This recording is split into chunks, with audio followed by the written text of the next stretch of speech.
Hello, everyone. I'm Linda Nickell, and welcome to the Happiness Hour. Our goal here is to help us all connect, inspire, and create. Every week, we invite a speaker to share their photographic expertise with us by using a special technique, their artistic creativity, or by sharing a story of inspiration. A list of upcoming presentations can be found on my website at lindanickell.com. Under Happiness Hour, you'll find the links to our previous sessions on our YouTube channel. So please subscribe, like, share. Elaine Pruden is here to help me behind the scenes. So say hello, Elaine. Hello. Our guest Hello, tonight. Elaine. Our guest tonight is Alden Anderson, who is joining us from a small village in Vietnam. 4 years ago, Alden left LA and a successful career in the film industry and his Emmy to travel the world. One of his stops through Asia was Vietnam, and for the last 3 years, he has called the ancient city of Hoi An home. He and his partner, Trinh Nguyen, spend a lot of time on the back of his motorcycle, traveling through remote areas of Vietnam. Their personal mission is to document each of the country's 54 ethnic groups.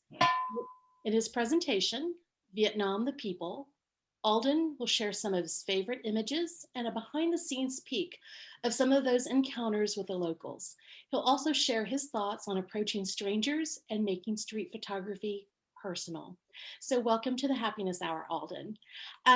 So before you get started, I'm going to ask you to introduce yourself and take a minute and add anything that I may have missed your intro that you want to share. Thank you, Linda. Yes, so now after the introduction, I realize I don't have a picture of Trinh and I on the motorcycle, I don't think, in our presentation, but well, they can just go to your Instagram account, 360 Nomad, and look one up, because I'm sure there's something there. I guess the problem is, it's just two of us, so the selfie doesn't really include anyway. Thank you, and I'm very happy we connected. Hearing about your story, I don't know if you've told people about your story much, but I feel like it's, talking to a lot of people in Vietnam, you are kind of part of the story of Vietnam. So it's fascinating listening to that as well. Just a little introduction to who I am. I started photography as a kid, and it was kind of my chosen path or career in life. What I loved about it most was photographing my friends and hanging out and working and stuff like that. But as I got older and it became a job, it wasn't as creatively inspiring. So I kind of distanced myself from it.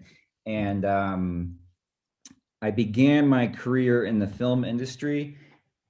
And I did that for about 10 years. And in 2016, I left to, as you said, to travel the world. Okay, this is the presentation, Vietnam, the People. It's a story-driven cultural photography project. And what that means is it's inspired by the people that we meet. It's inspired by their stories. So it didn't come from a place of wanting to photograph people. It came from a place of wanting to learn about people, learn about their stories. And it's kind of that, the photos that go with the stories. This is Alden as a 15-year-old kid. In 1998, this is me. Can you guess which one I am? I'm guessing the guy with the camera. Yes, that's right. I hope it's the guy with the camera. This is before selfies were cool. This is in China, and it really was in China that I started getting interested in the ethnic groups of Asia. I started learning about the Yi, the Bai, the Yao, and the Naxi ethnic groups. This is in China in 2017. This is with the Bai ethnic group, and this is a girl I met. She's from the Yi ethnic group. And what I found with the ethnic groups of Asia was that there was just so much so much to learn and so much information in different cultures that was so fascinating to me. So I just wanted to meet more people and learn their stories. And then I came to Vietnam in 2018 in January, and and we found that we had kind of matching interests in the people and the ethnic groups. So we kind of combined forces to start Vietnam the People, and really focus on, you know, telling the people's stories, who they are. You'll notice with the project, if you've seen some of the stuff on Instagram, you'll notice that, you know, it's always, we have the people's name, their age, and generally where they're from. So it's like a very personal project. And, you know, we sit down with the people, we get to know them, we learn about their culture, we learn about the past, and make something that's very, I feel is very unique and, you know, personal to that particular person that we're photographing and talking to. I just wanted to give a quick introduction. This is Vietnam. There are 54 ethnic groups in Vietnam, and those are the primary ethnic groups. There are hundreds more subgroups, and there are over 100 languages spoken in Vietnam. Usually, when you think of Vietnam, you don't know about, or you don't think about the ethnic groups. As an American, when I came to Vietnam, it was more, I feel like in the American culture, when you say Vietnam, it's a bit synonymous with the war. And Vietnam is so much more than that. There's this like vast amount of cultures here, and each ethnic group has their own language, their own culture, their own customs. The Vietnamese, or the Kin people, are the main ethnic group, and that's usually, you know, what you might think of when you think of or see something about Vietnam. But there are 53 other primary ethnic groups, and again, with hundreds more subgroups. So it's a very, very ethnically diverse country. And if you look at Vietnam on the map, you'll see kind of in the north of Vietnam, you have a lot of ethnic groups. Vietnam is kind of a story of human migration, because there's many ethnic groups that came from the Tibetan Plateau, from Laos, came through Thailand and from southern China, and they're all kind of in the mountains of northern Vietnam. In central and southern Vietnam, you get more ethnic from, you know, Cambodia, Laos, and Oceania, which is, you know, just all the islands. Actually, some of the ethnic groups, in central Vietnam, they have similar words as in the Philippines, in Tagalog, or in Filipino language.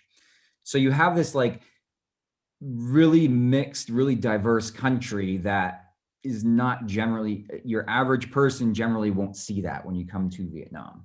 So part of our project for Vietnam the People is to kind of raise the awareness of the ethnic groups. And even Trin's, one of the things that she wants to do is raise the awareness of the ethnic groups in Vietnam for the Vietnamese people, because there's not a lot about it.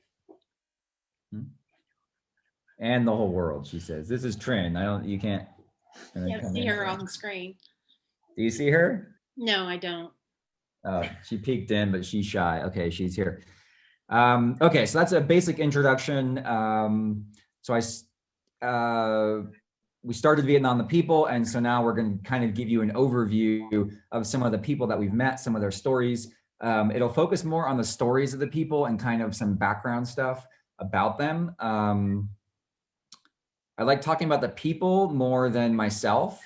When I started traveling, it was more about like the adventures I wanted to go on. And as I moved, it became more about being interested in the people. So with Vietnam the People, we try to focus more on the people. But with this, I wanted to give you some background and some kind of behind the scenes. But it's the people's stories and their cultures, and that I feel is more important than my view on it. But here we go. This is Pra. She's 92. I've added a little quote so you can see. I think you can read that. Is that big enough to read it? You can see? Yes. Yeah. So this woman is from the Taoi ethnic group in central Vietnam. When she was a kid, or not a kid, but like maybe in her late 20s, she walked from Laos with her kids on her back. So she she's a very strong woman, and you see her, and like, so there's, I have this photo of her. She works every day, by the way. She goes to the forest still. You can see in her quote, she says, "I don't know why I live long. If I stay home, I'm sick. I must go to the forest." She's always contributing to her family. Every day she's going and working in the forest with harvesting vegetables and stuff. So with this one specifically, a little bit about kind of behind the scenes, I wanted to kind of capture this. You can see kind of, I don't know, not really dedication, but just the kind of intensity in her expression. And this is a woman who's lived through multiple wars, who has moved countries. She's still going strong, and she has kind of a she's, I mean, you can see in her face her kind of demeanor. And I feel like this picture really captures that. She's smoking homegrown tobacco. It's literally just right in front of her house, and she just dries it in the sun. And so this is kind of the portrait of her that I felt captured that part of her. But then I noticed, like, she has this kind of like childish, in a way of like childish energy and youthfulness, and that is in this picture here. It's the same woman. It kind of, if you look at her face in this and then look at her face in this, it almost looks like a different person. But here you can see, her full body. This is just in her living room. We were chatting with her. We were sitting there for a few hours, and you can, this picture perhaps catches more of her kind of youthfulness, and it's very adorable. And it's just, this is, it's just a different side of her than the first picture. But I like both of them equally. You have this and this. So yeah, that's her. And moving. This is Hac. She's from the Lao ethnic group in northern Vietnam. I love shooting in color. Some people really like black and white for people photography, but specifically for the ethnic groups of Vietnam, I love color because their clothing is so colorful. Just, you might wonder why I photographed her with the rooster. And so Trin and I were in there hanging out. Usually we'll hang out with people, talk to them, connect. Connecting with people is kind of the big secret for portrait photography, is just getting to know people, hanging out with them, connecting with them. So what that does also is it kind of gives you, as a photographer, time to learn about the person and figure out how you want to photograph them. So for her, I was standing there and I looked to my side, and there was like this big rooster just like sitting there looking up at me. So it was like, I was just fascinated by this rooster, honestly. It's just, something I would never see in the US. Just like a rooster with his own little perch inside the house. Like, this is like their living room.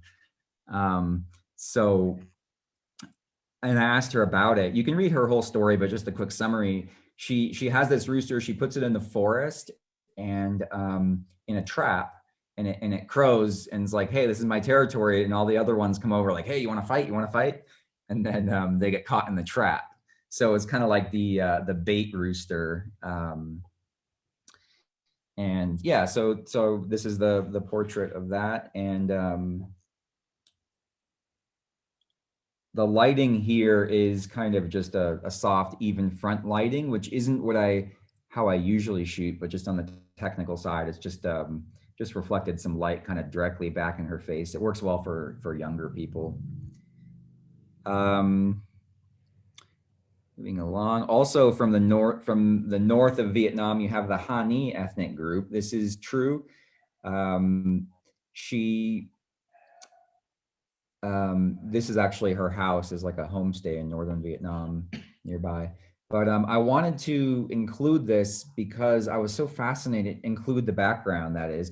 I was so fascinated with the houses up there in northern Vietnam for, excuse me, the ethnic groups. A lot of them have these like mud walled houses. And if you look at the background, you can see like all these cracks. And it's just something that I have a particular fascination with, you know, these traditional houses. And it's literally just like it's mud and a basic support structure of wood and some bamboo in places, but it's mostly just dried mud.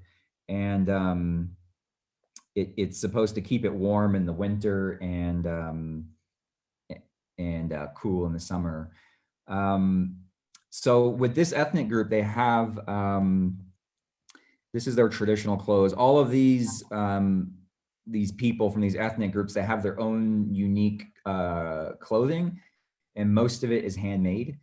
With the Hani ethnic group, we were asking True's husband what the meaning or the significance, because a lot of times the pattern and what they do with their clothes, there's a specific significance behind it. So he was telling us that the pattern is significant of the mountains and the rice terraces. You can see kind of all the winding threads and the patterns on the front of her shirt here. So yeah, it's one of the most like the intense blues I've seen in all the ethnic groups on their clothing.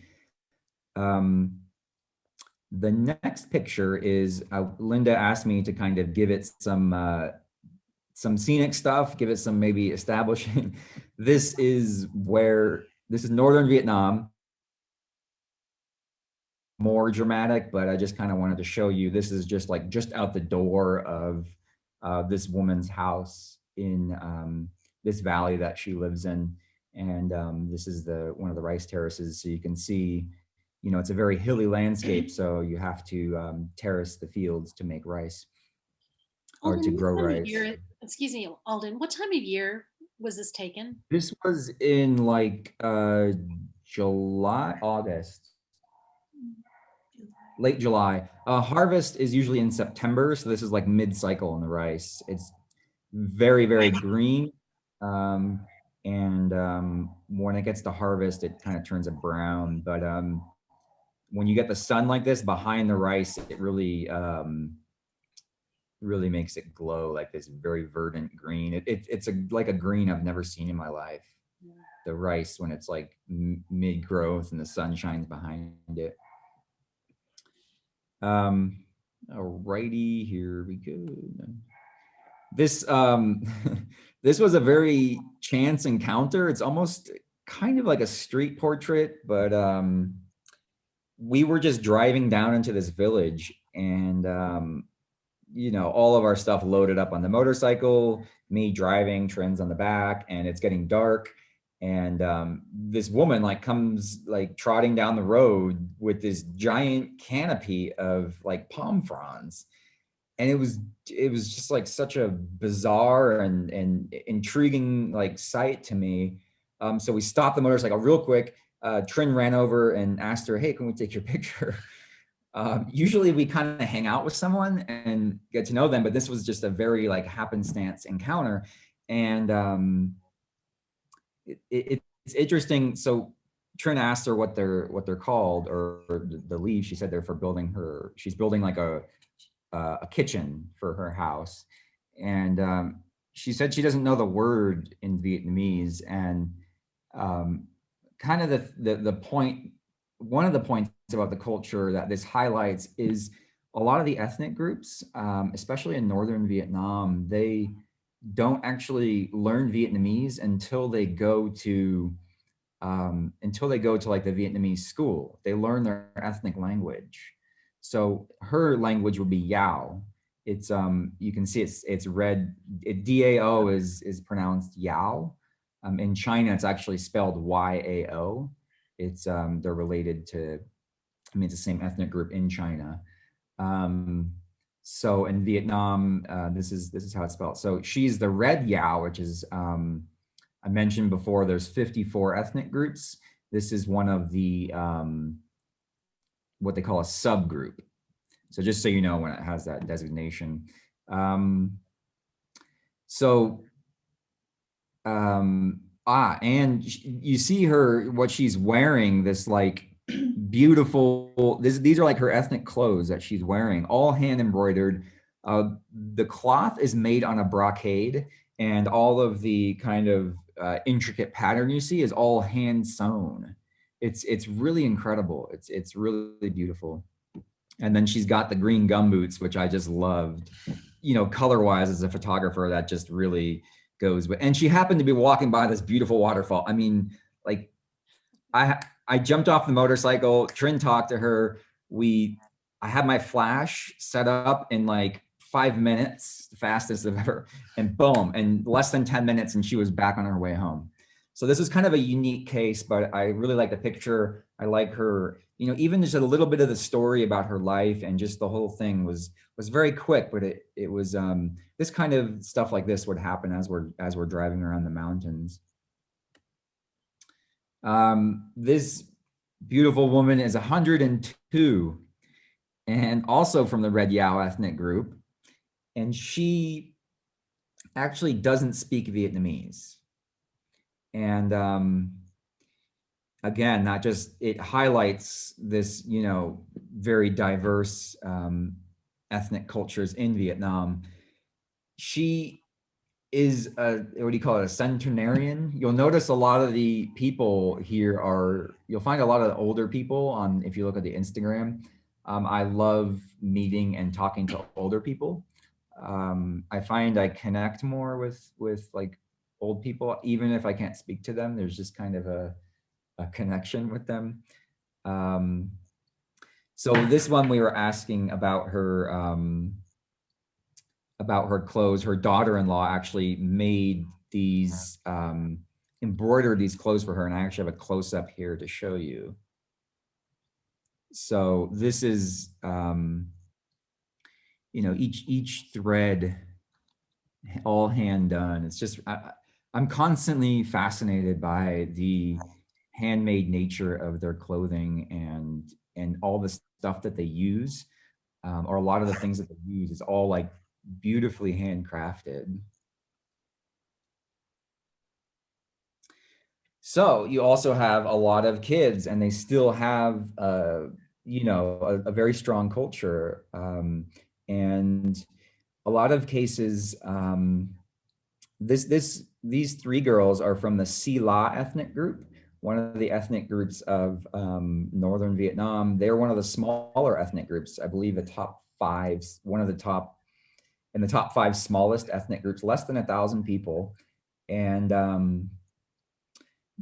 think the legend is something like they, like 7 families came from Laos, I think 100 or 200 years ago, and so it's a very small ethnic group in Vietnam.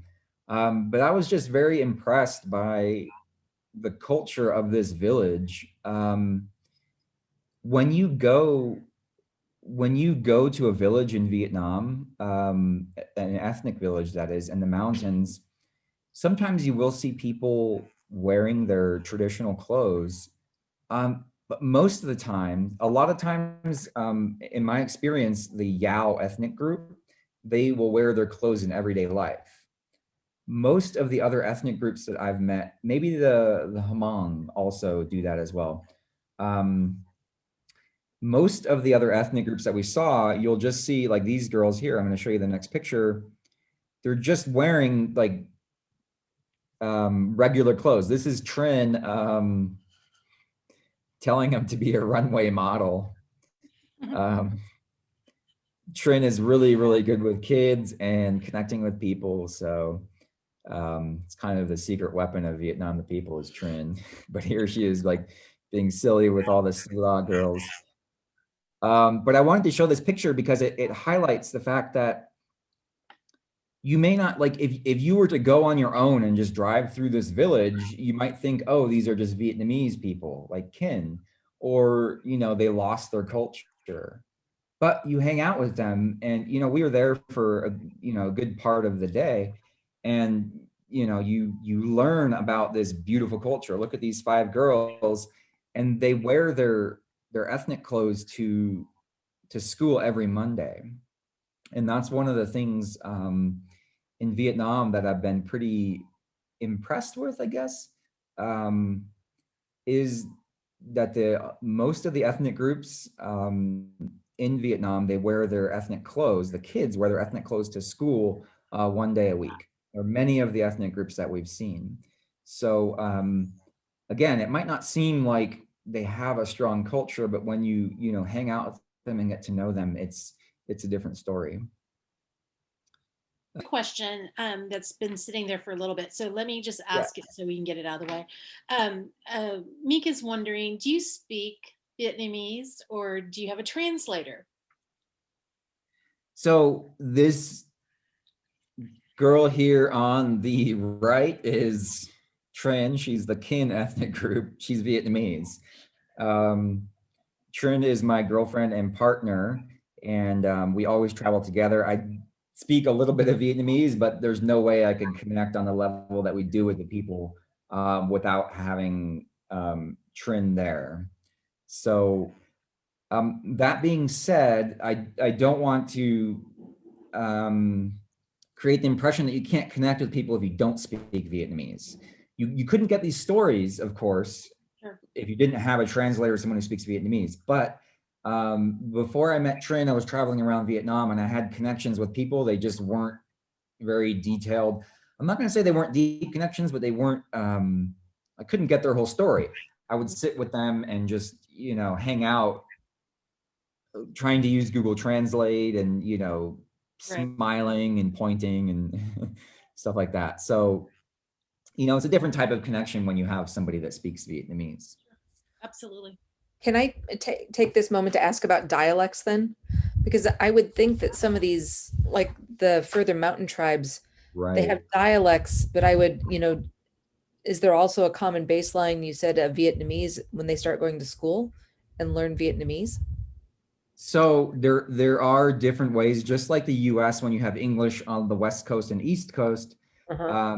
If you're from New York or Boston and you come to LA, people are going to know that you're not from there. Right. So it is the same thing in Vietnam. People from the North and the South, and even each province, which would be like a state for the US, they have different dialects. For example, you have the Yao ethnic group, which is spelled D-A-O. Mm-hmm. In the South, you call it Yao. In the North, sometimes people call it Zhao. Okay. Yeah. So Trinh sometimes tries to adjust her accent so it sounds like she's like speak more like the North so they understand her, because it can be difficult to understand. Yeah. Yeah. No, I was wondering about that just because looking at some of these different tribes, there would clearly be, language. And I was wondering how much of the original, not original, but how much language is retained, those dialects that may not, because I'm worried So about actually, loss. right. Their languages are very different from Vietnamese. They're just Yeah. totally different languages for the most part. There are some ethnic groups that speak Vietnamese or like a form of it. Mm-hmm. But like most of the ethnic groups speak their own language. For example, like the Yao here, this woman didn't speak Vietnamese. She knew a little bit, but to have any conversation, we had to get her neighbor who's from the Yao ethnic group as well. So Uh-huh. she translated from Yao to Vietnamese, and then Trinh translates from Vietnamese to English. I'm gonna touch upon, this is a little bit sad, but so this man we met he's from the Yiching ethnic group in central Vietnam. This was a total happenstance meeting. And sometimes we go looking for people specifically.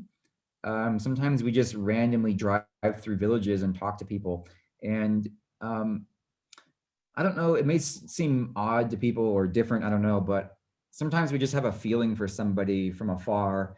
And I don't know what it is, but you want to go talk to that person, some kind of unspoken connection. So this man was sitting in front of his house. He had his shirt on at the time. He was weaving these kind of traditional bamboo baskets from the Yiching ethnic group.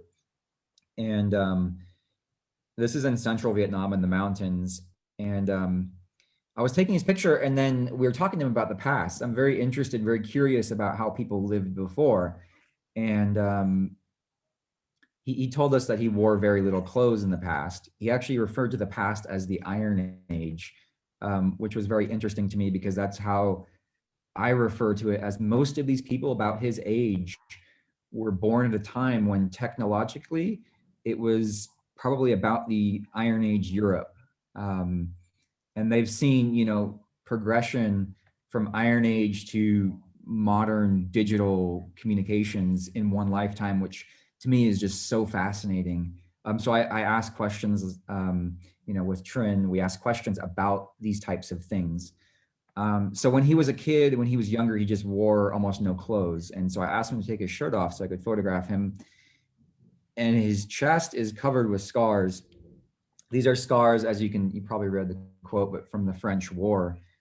So he's old enough to have lived during the French colonial period, which, as we've talked to other people, was pretty, it was not a good time for a lot of Vietnamese people, especially ethnic groups. And I wanted to kind of capture that here, and we'll go back and see him. A lot of times we go back, or we try to go back and see the people, give them their photo, and many times it's the first time they've received their photo. I'll touch on that a little bit later as well. Another one with the war. This is Hien. This is I mentioned at the beginning, in American culture, we call it the Vietnam War. I feel like growing up, a lot of times when you say Vietnam, it means the Vietnam War. And that's like a little bit sad to me, but it is part of the history of, our countries are obviously so closely related. And when I first came to Vietnam, as an American, I focused more on the war because I felt like awkward. I didn't know how to treat people because, like, oh, look what we did, all this stuff. And as I went through the country and talked to people, I realized that they don't hold any kind of grudge. And they're just, some of them will talk more openly about it than others, but so now it's become like it's something that happened, and our countries are always connected. But the Vietnamese people, all the Vietnamese people that I've talked to with Trinh, there's no animosity. There's no not liking me any less because I'm American. It's actually quite the opposite. When I say, oh yeah, I'm from the US or I'm American, they're like so happy. So this man actually lost his entire family during the war, and but he tries to keep it positive, and he's like, I can't get stuck in that. He now has a really big family and lives a very good life in the countryside in Hoi An and in central Vietnam. And I felt like he's kind of a representation of what I feel that a lot of the Vietnamese people his age feel about the war and about life. There was a very much a kind of perseverance and looking forward and not being stuck on the past. And I feel like that is a very Vietnamese trait, and it's an amazing thing. Is the picture photoshopped? A side point, there's no like Photoshop in this. That's all his smoke. The blue is from the cigarette. Just the way the light was shining and the freshly burned cigarette, I guess, the smoke looks more blue. So, it's just the light coming in from outside. Natural light. It's just natural light. For any photographers wondering, this kind of light would be considered like, I guess it's like 90-degree side lighting or almost backlighting, depending on how you look at it. But it kind of makes the smoke glow. And you can even look at the hairs on his hand, and they're glowing, and the beard, illuminating his beard. So this is just a, photography side of it. So I went back to see him and gave him this photo, and he was like very surprised and happy, and he hung it in his house. And we came back to see him. He had a big family gathering, and they were all so happy to meet us because they knew, we were the ones that gave him this picture, and they were all like taking selfies with the picture, posting it on Facebook. They all thought it was like, really cool and like a beautiful picture, and it was very much appreciated. And as a photographer, that was very meaningful to me because it was something that I could give to somebody that would, live on for a long time. And, it captures this moment in time and something that his family can appreciate and enjoy. This woman is Pei, also no Photoshop with the smoke. I got a comment on Instagram that's like, oh, it's a beautiful photo, but the too much Photoshop on the smoke. The reason why it looks so bright is because the light is just hitting it just right, and that's very intentional. And the reason why it's so blurry is because this smoke is drifting towards the camera. And I believe I'm shooting wide open for the photographers. I'm probably shooting at 1.8 on a prime lens, 85. So that's the technical stuff aside. This woman is from the Brau ethnic group. She is, this is in the central highlands of Vietnam. They're one of the smallest ethnic groups, I believe the second smallest. I think they have about 500 people in Vietnam. When they are kids, before, not anymore, if you look closely at her ears, you can see her stretched ears. These are actually ivory earrings. They're very old and very valuable. They don't do this anymore. Elephants used to be there used to be a lot of elephants in Vietnam. But so this is a tradition that has, gone, it just doesn't happen anymore. But she still has the ivory earrings, and it's, one of those things in the culture that I think is very beautiful. And I wanted to capture that here with her portrait to preserve that part of the culture that once the people that have that pass, there won't be anymore, unless at some point there's a revival of it. But it's pretty much ended. This woman, she looks very sad, and that's because her husband died recently.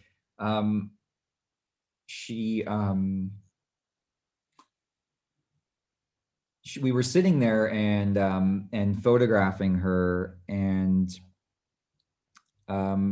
taking different portraits, and I looked around and I saw and this is usually what happens when you're photographing in a village. There's all these kids gather around, all the kids from the village will gather around. So just behind me, there's like a wall of people, and like kids are just so fascinated by the process, and foreigners called Ong Tae. So that's me. There's just like, someone white in their village, I guess. But I saw her granddaughter, and I really wanted to capture her. This is Skan. She's 8 years old, also from the Brau ethnic group, her granddaughter. And she is wearing the kind of the hand-woven blanket of, she's wearing the necklaces of her grandmother, Pei, the picture before. And as you can see, actually, if you look closely, she has little earrings, but they don't have the big earrings anymore.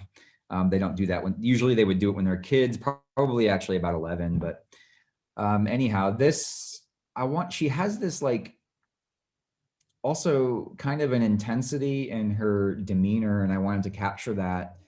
She's a little bit shy, so we didn't talk to her too much, but because this is also kind of at the end of the day, we were hanging out the whole day there, and we photographed her grandmother, and then this was like, oh, I really want to take her picture. And I asked her, and she's like, yeah. And she just stood there, and it was just like, sometimes this happens with photography and people. Everything just comes together. You have a connection, it works. And she's just like an amazing, I mean, she could be, I don't know, the cover of Vogue, I feel, like if they cared about like ethnic groups in Southeast Asia. She just has this presence, and everything just kind of came together. One thing, and this has happened more often than I would have thought is we talked to her and she said she'd never owned a toy in her life, like a toy. And I was like, what? How is that possible? Kind of a poor village, and the money that they make is put into her schooling. She's actually a really good student. So when we came back, we gave her her first toy and her portrait, but I have to say she was more interested in the toy. She's 8 years old. And it's funny because we gave her the toy and she was gone, like took the picture and she was gone. And like four of her friends came around and they were just like in their own world playing like her first toy at 8 years old. We also gave Pei, the grandmother, her portrait. And this was, as her family told us, the first time she received her photo. You can see her, she's pretty happy. She actually just finished showering.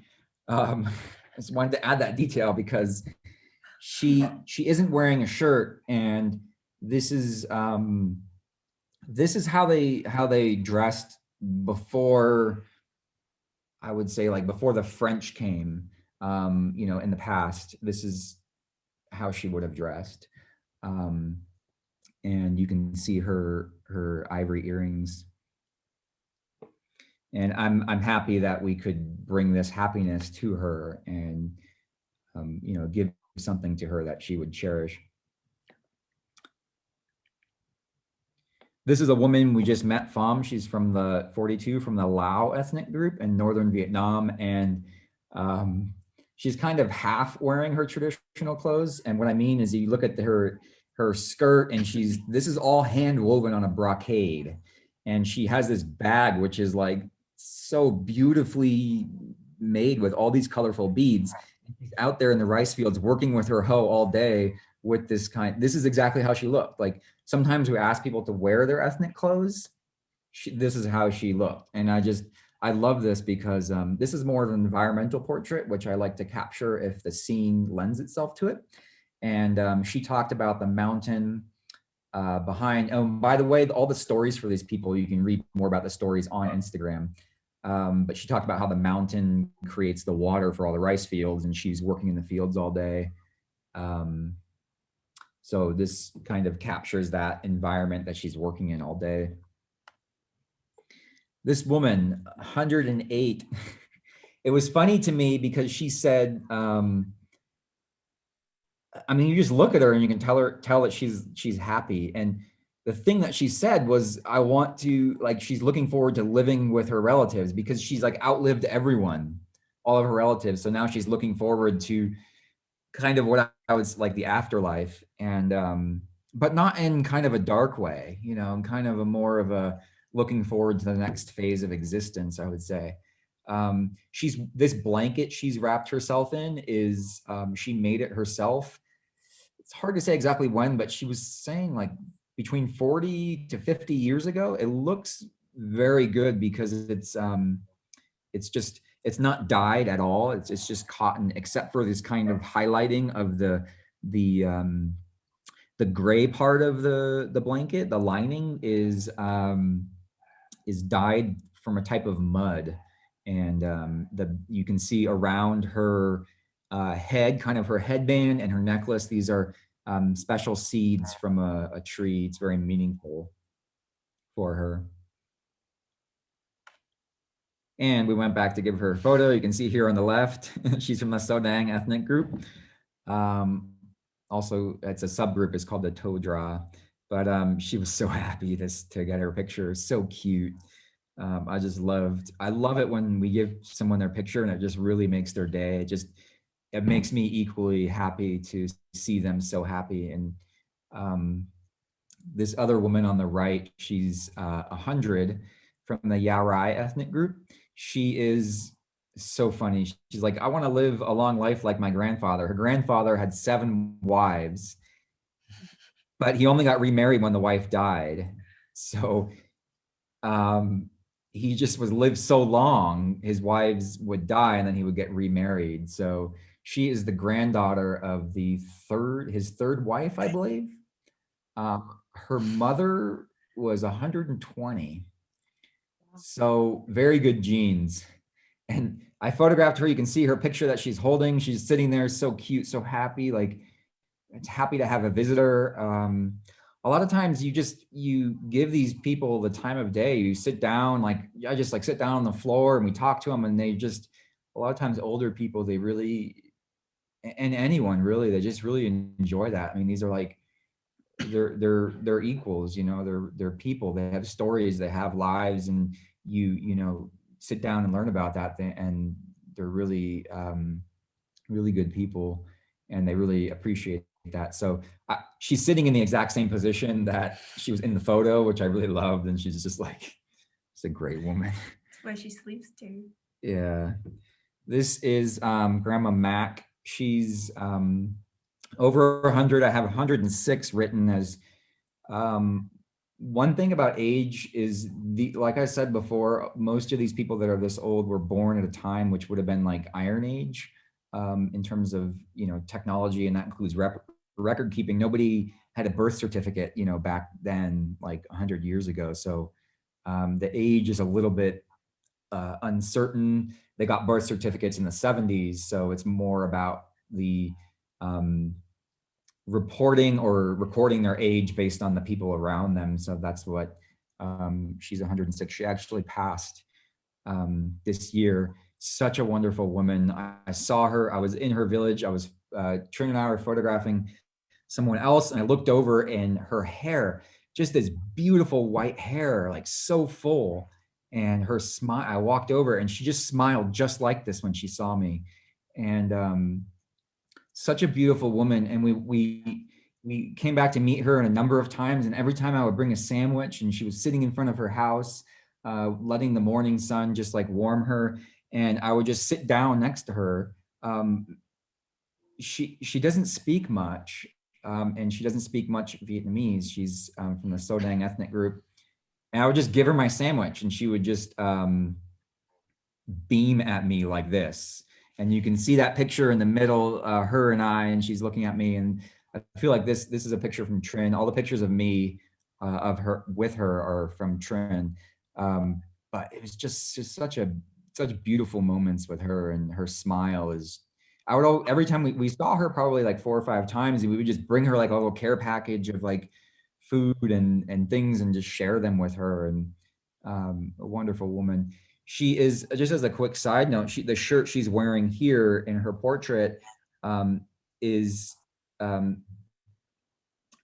for the ethnic people. They for people in the ethnic groups, it's very important for them to wear their traditional clothes when they pass. So this shirt she's wearing is the one that she'll wear when she passes.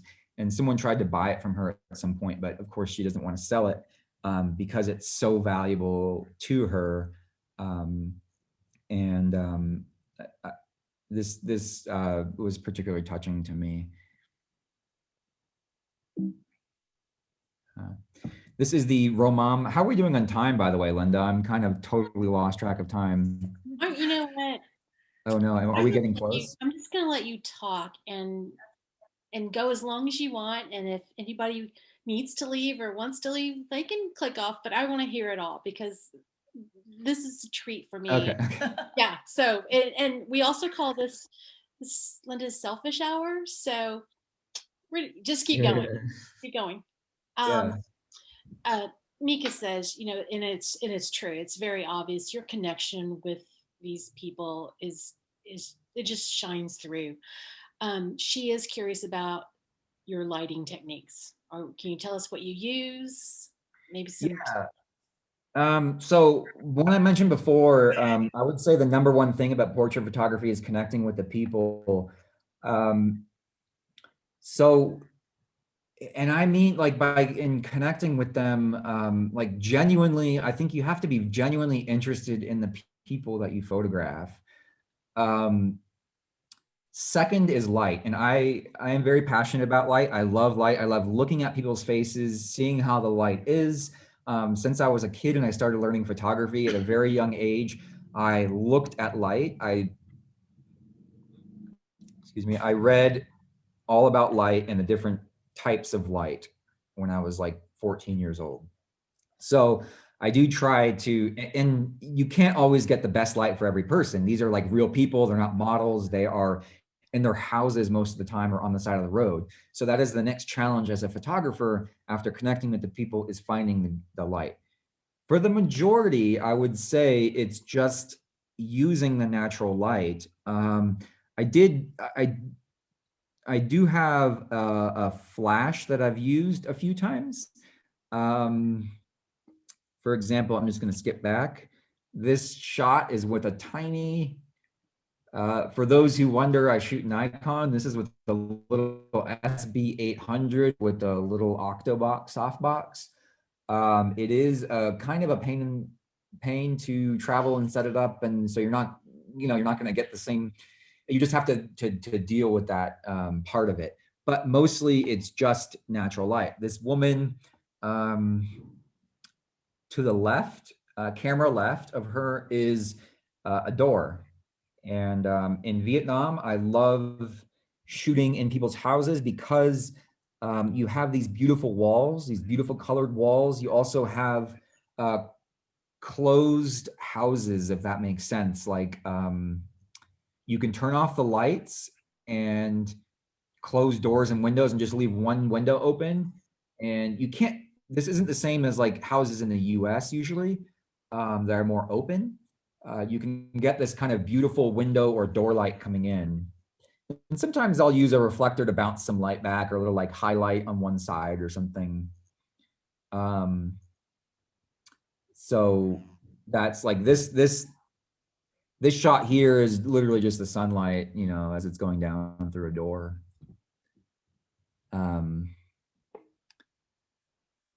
So hopefully that answers your question. I might mention it here and there, more light stuff, but primarily natural light. A few are flash. I don't think I'm too good to use artificial lighting. Sometimes photographers pride themselves on just using natural light, but I feel like that's a little bit of a crutch. I feel like if you really, really understand light, you're using all the tools at your fingertips. And, you know, if you want to travel quick and light, you can just use natural light, and that's okay. But sometimes adding, I love cinematography and composition and light, and like trying to figure out how to make things beautiful with light. So if I have time, I'll try to add that like extra light element in it. Good. Yeah, answer your question, Linda? I think so. Okay, because I'll just keep talking. I know. I love that. No, we're good. Okay. All right, let me move. I'm going to try to move quicker here because I know. Okay.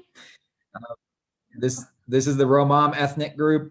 One of the very small ethnic groups in Vietnam, very difficult to access. I was only the third or fourth foreigner to visit the village since the end of the war.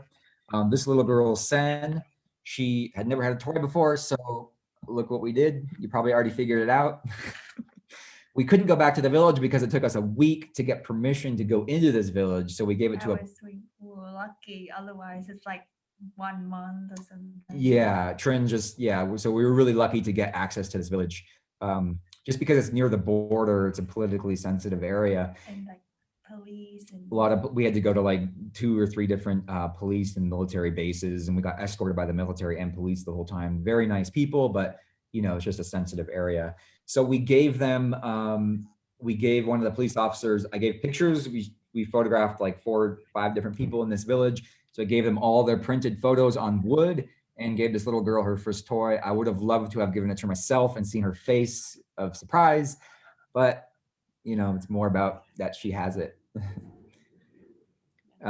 This woman is from the Safang ethnic group, which is a subgroup of Hoa. So they speak, read and write Chinese, but they're very unique in their own right. This is one of the things about the 54 ethnic groups of Vietnam, admittedly by Vietnamese ethnologists. There's a lot of different groups that have kind of been grouped together, and that should probably be their own group. And in my opinion, and in their opinion, this is probably one of them. This woman wanted me to bring awareness to her culture, make more people understand her culture. And this is, What? The whole village. Yeah, the whole village wanted us to kind of show people like this is an ethnic group, this is their culture, these are their people.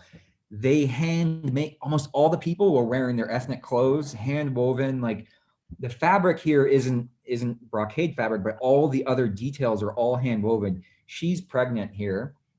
The quote I got, you can read more of her story, but the one I included here, they met through Facebook and she was like very excited. And because such a small ethnic group, she married a man from the same ethnic group, the Stafang.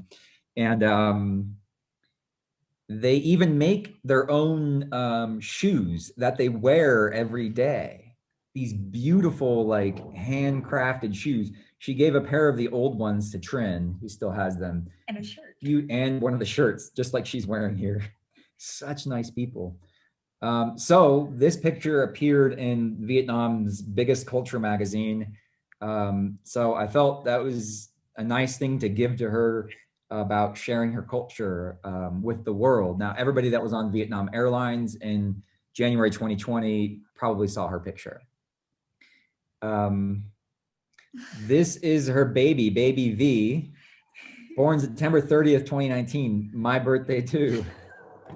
And this is a beautiful little hat that she made for her. We were in touch with her on social media, so she sent us a picture of the baby, and they hand make their clothes for the babies. It's just amazing. Beautiful culture. This is the Raglai ethnic group in central Vietnam. I am very happy with this picture. This was a flash. Again, I love the background. This is a slightly different house, slightly different, made slightly differently, but kind of the same type of style using mud. This has straw and this lattice work of bamboo. And this is an ethnic group that not a lot of people have their traditional clothes, but it's hopefully making a comeback. Some of the cultural people we spoke to. I like this picture because I love her look on her face. I really wanted to capture that. And I captured the chickens running through the background. You see that? And it's beautiful. The one chicken's white, which matches her shirt, and the other one's darker. It's like, it was just like a moment that was like, yes, that was it. Sometimes you get a shot and it's like, boom, that's done. Yeah, these baskets were hanging out there in the back, and just like, you know, one of those times everything comes together. She had a very, very rough life going through the war. Anybody this age would have lived through the Vietnam-American War. And she told us about how she would run and hide with her sister. Her whole story is on Instagram. I could talk about these people for so much longer. Yeah, someone asked about Sao. She's 103 from the Cham ethnic group. Such a I say this about so many people I know, but this woman was just, every time she laughed, she like closes her eyes and opens her mouth. You can see that here on the right. Just like a generally happy person. And I was very honored to have met her. And you know, it was just such a beautiful experience. And she put on her clothes, and to me, she looks very regal. She looks almost, you know, like a, you know, royalty. You know, she has this like this picture. You see the portrait of her. I like it because she is, you know, she has a presence. And I also love the slight smile on her face, and you know, the framing of the blue. That's intentional. The light is just coming in. It's just you know, natural light from the side. It's just working the scene from a technical side, just working the scene, trying to find out what works. So just hanging out with this woman, as you can see here, is me on the left, helping her. Just a wonderful experience. And I talked to our friend there, Yim, who's from the Cham ethnic group, who helped us connect with her. And she asks about us still. Every time she goes over there, she asks about us. So we're looking forward to going back and seeing her and giving her photos. And she kept asking, am I beautiful? We're like, very beautiful. And then she's like, she said like, oh, you guys are very good people. You know, when I pass, I'll watch over you. With the ethnic groups, it's a very, dying and death is very much part of their culture. And that's not the end of things. It's like the beginning of another stage. and they very much respect and kind of almost worship their ancestors and keep a close connection with them. So hopefully, we can give her this picture, which will bring her joy, and then remind all her family of her. We posted this picture on Facebook, and like her descendants from around the world were like, "Oh my God!" like sharing it, and like first time they had seen like a beautiful picture of her like this, and like it was great. It's a beautiful experience. This is Kat from the Bana ethnic group. She's a little 9-year-old girl who such a sweet girl, always helping her mom. Her big thing when we talked to her was trying to make her mom happy. Her dad passed, and she's just like dedicated to making her mom's life easier. We came back and gave her a picture. Very responsible, very hardworking, studies hard, helps her mom, just a great person. And we gave her a picture, which she was very happy to receive. These are the three little girls from the Kotu ethnic group, Hoi, Van, and Hoi. This picture actually we gave to Grace, who you met at the beginning, Grace and Jim. They were with us when we went back and delivered the picture. I think Jim, Grace's husband, is... Oh, I think this is... Oh, Grace is on the right and Jim is on the left. And so we gave them like a life-size portrait, which they were like, wow, so unbelievable. The whole village was like super impressed.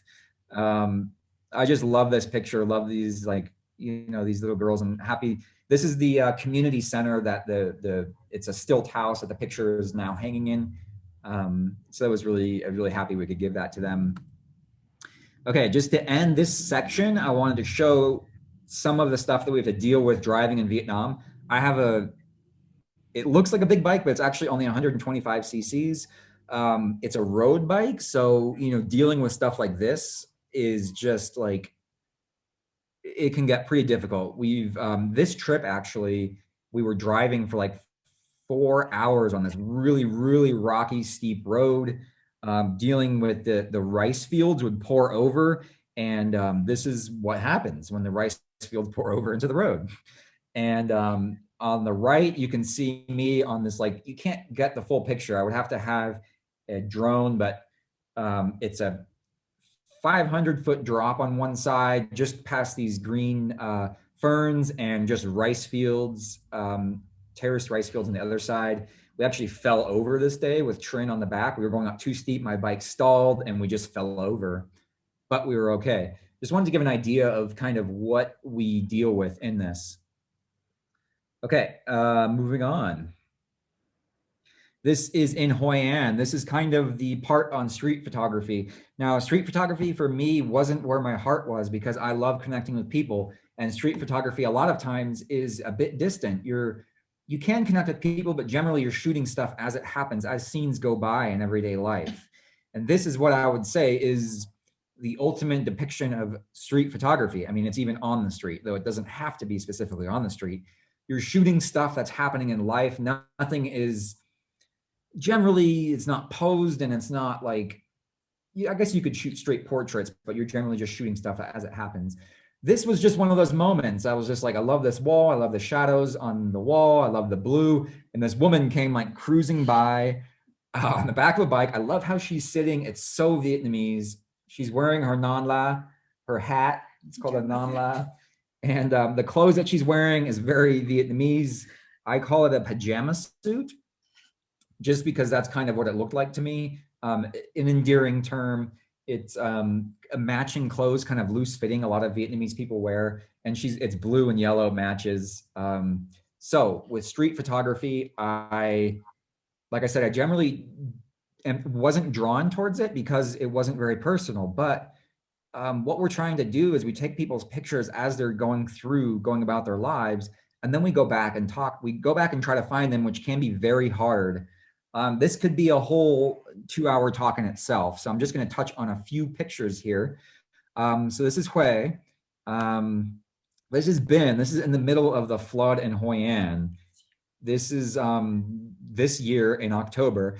And this is more posed, but it was very spontaneous. I was shooting in the flood and I saw him. He saw me taking pictures and he had his broom. You can read his story on Instagram and on my website, 360 Nomad. but he just like went there right in front of the camera and just like I couldn't really talk to him. He doesn't speak much English. I don't speak much Vietnamese. We said a few words. He told me his name and he just like did this. And it was just like, boom, instant, like it just happened. And it was amazing. And I love this shot. He's like Poseidon, or like Aquaman of Vietnam with his like broom. He's going to conquer the floods and like clean up the streets. And I just love the shot. But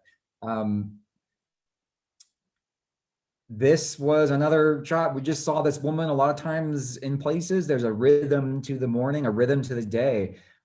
Same people are going back and forth. And if you just sit there and look and watch, you can see the same things happening. So this woman, at the time, we didn't know this was Lynn. We didn't know she was 70. We didn't know what she was doing. A lot of times we assume what people are doing. We don't know. We went back to see her, and how we knew to find her, we just sat at this wall like a few weeks later. It took a few days of sitting on the wall to find her again, but when we did, on the left, you can see her. She's very happy to receive her picture. She's in front of the same wall, and she told us that she's getting a vegetarian breakfast for her son. So this is her and Trinh. Trinh happens to be wearing the same color shirt as the wall of Hoi An, in case you didn't notice. So it was cool. Just a little snippet about her life, what she's doing in the morning, bringing very personalized experience to the street photography. Hoi, 68, she was, we found her, she was ecstatic to receive her picture. She never had kids, so she still works every day. And you can read her story on Instagram. I won't get into too much detail here, but she was so happy showing off her picture to everyone. This has been with his dog P, little Dalmatian, such a cute dog. And he was also very happy to receive his photo. This is a small kind of collage of some of the pictures that we've given to people. Sometimes I don't realize it, but we've given out so many pictures, and it's always my favorite part, because I feel that photography is best when you share it with the people. And in a country like Vietnam, I would say half the people we've given pictures to have never received their photo before. And sometimes people don't even, like, one woman didn't even have a mirror in her house, and she's just like, they stare at their pictures and just study them and smile and show them off. And it's just such a beautiful thing to give to people. And it's something that money can't buy for them. It's really special. And it makes me so happy to do this. This woman, one of the things I love about Vietnam is things are still very hands-on. This woman's making baskets. They're actually going to be exported, but she's making them all by hand. And I wanted to include, technique-wise, I wanted to show it from down to show kind of the process of it. I also have a portrait of her, but this kind of gives it a little bit of an environmental portrait feel and shows kind of what she's doing. And I love that she's wearing blue. I just happened to be like that. And she is working right now. She's just doing her job. And I was shooting. And this is Van. She is partially paralyzed. And she's here with her buffalo Bin. Yes, I know the name of the buffalo. And Bin is pregnant, actually. She loves her buffalo so much. It's like she takes the buffalo out every day. And she's poor. And actually, Linda helped her, gave her, through us, some money. And we gave her photo and some money to help her in her life. And this is her just like a month or two ago. And she just loved it. My favorite part of this is, as we were leaving, she was showing this photo to Bin, her buffalo, and like talking to her buffalo, like showing them the picture. She has a really close connection with the buffalo. The buffalo is used for plowing, so they take it out every day to graze in the fields. Also, another beautiful experience. Nguyen, she's 81 and had a very difficult life, but now she has a much better life. She sells flowers at the market twice a month, and I actually sat down right next to her. Didn't get any pictures of it, I'm sorry. I sold flowers with her for an hour, And all the Vietnamese ladies were just so fascinated. They would stop and like look at me and laugh. Some people took pictures, like live streamed it to their friends. It was just such a beautiful experience just sitting with her. She sold the flowers a lot faster that morning, because when do you see a foreigner like sitting down on the curb like selling flowers like in Vietnam? Is just something that's just totally bizarre and funny. So with her, we hung out with her for a few hours in the morning, took this photo, and then came back to find her because we didn't have her contact information or where she lived. And we had to come back a bunch of times because she's only at the market twice a month. And we finally found her and gave her this photo, and she was, very happy. Yeah, same hat. So happy to get it. She's just so cute, so amazing. And when we met her the second time, she's like, "Hey, can you give me a ride home?" So I said, "Sure." So this is me with her on the back. And again, we didn't get a picture of this, but Trinh was wearing her white ao dai because we were just taking pictures, and she actually came third on the bike. So it was the three of us with a red bag from the market. So it was kind of a funny and interesting. It was great. This woman is harvesting lotuses and in the morning in Hoi An, and it's funny, she's 70, and we asked her like, "Oh, you're not going to retire or anything?" And this is what she said. She said, "Everybody tells me I should retire. As long as I can move, I have to work. I'm just 70 years old." And I thought that was great. She said, "I'm just 70. And look at her with all her flowers. She's going to sell these lotuses at either on the side of the sidewalk or at the market.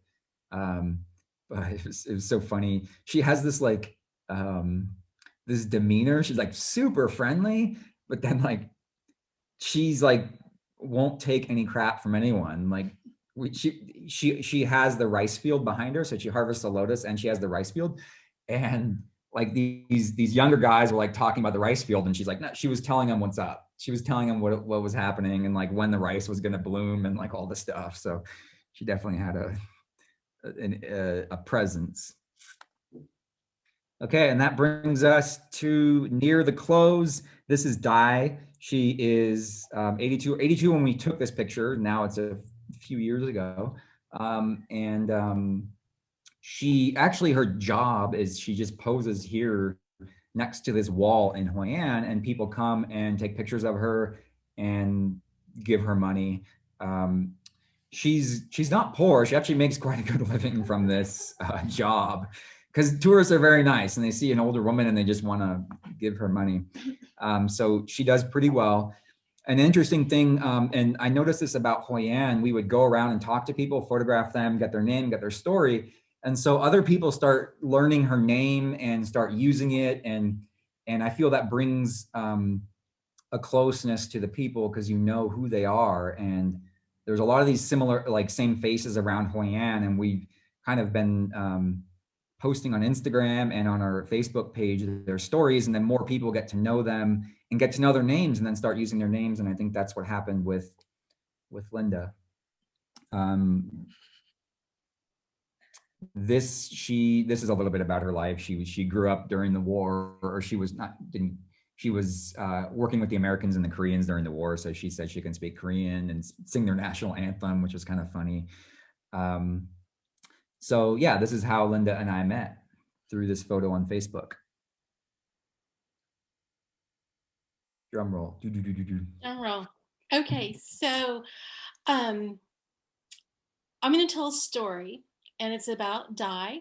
And I was, most of you guys know that I have, my mom's Vietnamese, so we went to Vietnam I thought it was last year, but apparently it was 2018. I was reminded earlier. And I was traveling with Jane, who is also in the room tonight.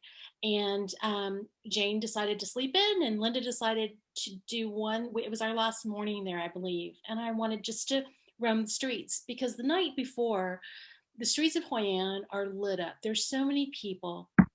The lanterns, the colored lanterns, are on the boats that run along the river, and so many people are on the street. It's crowded. It's a great time to be out. It's just great time to be people watching.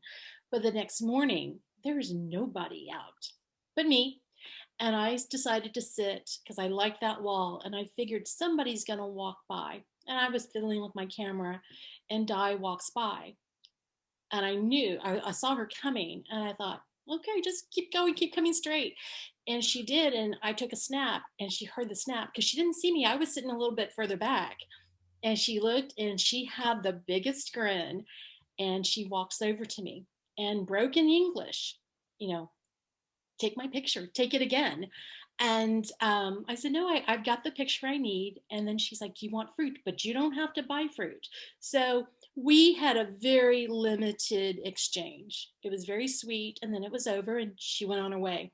And she's a little bitty thing, but that woman could just, she was gone. I mean, she's a fast walker. She was gone. And I'm sitting there looking at my picture, and I'm thinking, just let it be in focus. And so I have a very similar photo of her against that same wall. And I had not, I didn't know Alden. And when I got back from Vietnam, and for whatever reason, uh, one of his photos kind of floated into an explore page. And maybe it's something because I had been looking at Vietnam pictures. And I was like, ooh, this is pretty. And I'm not a big portrait fan. That's not my thing. But his portraits, as you guys noticed tonight and have commented, there's endless comments in the chat, Alden, that I'm going to share with you. The portraits are beautiful. And then he takes it a step further, and he tells you the story, their story. And they're just one or two paragraphs, but they captivate you. And so I really hope that you guys, if you haven't been following him, check out his Instagram page. He's at 360 Nomad, and his website is 360nomad. Are you .com or .org? I think it's .org. Both work. I bought it's .org Yep. is the original. Okay, .org. Okay, and so. And on Facebook, actually, to make things very confusing, it's Vietnam the People. Okay. Okay. That's, and I don't, now I'm gonna have to go look at you on Facebook, and everybody here knows how I love Facebook. Oh yeah, we're super But so, I'm following him. I think his pictures are beautiful, and I'll leave a comment, and he'll comment back. And one day the portrait of Di, just her face, and I'm looking at it and going, I think that's my fruit lady. And I'm like, I know it is. I just know it is. And of course, I go read the caption, and I'm like, that's my fruit lady. And so I believe I sent you a private message and said, I cannot believe that you've put a name to this face for me. And since that exchange, Alden and I've had little teeny tiny exchanges, and it's been a great new friendship. And I do regret not being able to have met you while I was in Vietnam, but I've told him, and in several of our exchanges, you'll be the reason I come back to Hoi An, because I want to hang out with you and do some photography. And I am so excited. And I always say this, thrilled, but I am very thrilled that you agreed to come on and do a presentation for my group. This was just so meaningful. I'm going to read you a couple of the comments that I saw through the chat. Yeah, this is it's kind of odd to me because I'm just talking and I can't there's no kind of as I'm talking, I'm like, oh, are people still listening? Is it still? Are they still here? No, I think they're still here. And I'm going to tell you, there's some really nice comments, and people that have my personal phone number have been texting saying Vietnam 2022 August, because they want to go see the rice fields. I heard you, Jane. I'm not ignoring you, but it's really hot in August. Yeah. There's my cousin is like, okay, I need some of those pajama suits. So so I think when we meet, Alden, I will not be alone. So I'll bring Sherpas for you. Okay, so a couple of the comments that I saw in there that I wanted to share with you is and I think this one came from Mika. Actually, I'm not sure. No. I'm sorry, it's not. It says that I believe this is from Valerie. These images are stunning, and I'm really enjoying the stories. That comes from my friend Valerie, who is more about landscapes and waterfalls, and you don't see very many portraits in her feed. Mm. Another person said every one of his portraits is incredibly powerful. And that is such a beautiful word because it is true. And I wish I had thought that, but it, it really embodies your work.